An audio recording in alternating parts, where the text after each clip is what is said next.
Hello guys, ito ang aming ulam today. Ito ay okra, tokwa, at ampalaya na merong itlog guys.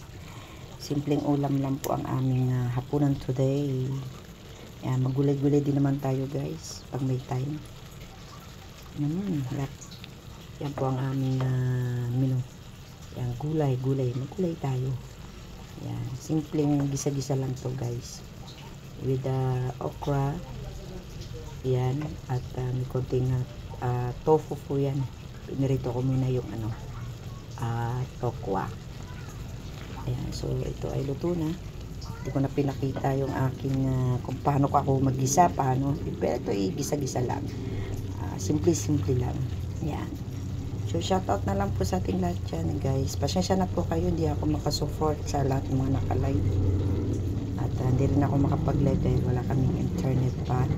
So, waiting pa sa internet. So, guys, ito muna ang aking update lang muna sa aking mga video lang muna tayo, guys. So, God bless po sa ating lahat and happy ano bang araw ngayon? Happy Monday. Yan.